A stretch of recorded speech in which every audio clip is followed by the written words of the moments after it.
तो दोस्तों मैंने कल कहा था कि मैं रोहित गोदारा की एक बात से सहमत हूँ और वो ये बात है कि ये बात सही कह रहा है कि ये डेली फाइनेंस का जो धंधा है ना इसमें 10-20% तो क्या 30-35-40% तक इंटरेस्ट होता है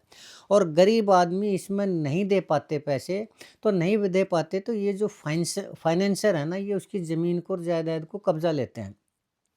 और वो आदमी ना घर का रहता है, ना घाट का रहता है, वो एक तरह से बर्बाद हो जाता है। अब मैंने आपको कहानी सुनाई थी दोस्तों वो अपने गाँव की कि उसकी ऐसी हालत क्यों हुई? तो वो जो था ना वो यही फाइनेंस का काम किया करता और बहादुरगढ़ में किया करता। तो एक मैंने उससे वो और गया दूसरे उसमें तो मैंने उसके बारे में फिर पूछा, तो उन्होंने कहा कि फाइनेंस का काम करता था और एक तो तुरंत इसका वो था थोड़े दिन पहले साल डेढ़ साल पहले किसी की दवाइयों की दुकान थी। अकेला था वो अनमैरिड और एक उसकी बूढ़ी माँ थी, बाप उसका मर गया था और घर के अंदर बहुत गरीब सिचुएशन थी और वो किसी तरह उसके पिताजी ने वो कोई दुकान ले ली थी और वो दुकान टाइम लग के ना काफ़ी टाइम पहले ली थी और वो उसमें दवाइयों की दुकान खोली थी, वो रोड पे आ गई थी, पहले तो वो किसी कॉलोनी सी में थी और उसका थोड़ा बहुत काम चल रहा था, वो अपना पेट भर लिया करता, अपनी माँ का पेट भर लिया करता।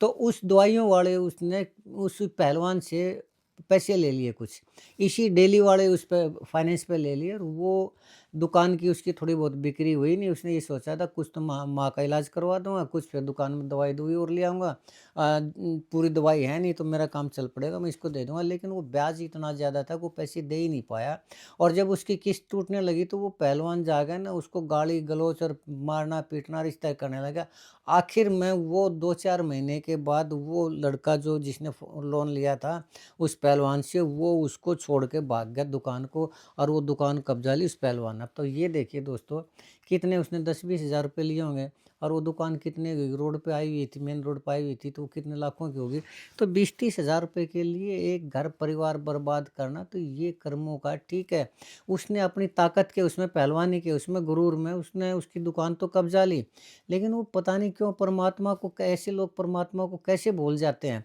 तो फिर लोगों ने बताया कि ये तो एक था इस तरह के तो बहुत किए थे यही क्यों? सिर्फ़ यही थोड़ी है किसी ने वो किया फाइनेंस का डेली फाइनेंस का जितने भी काम करते हैं सारे ऐसा ही करते हैं।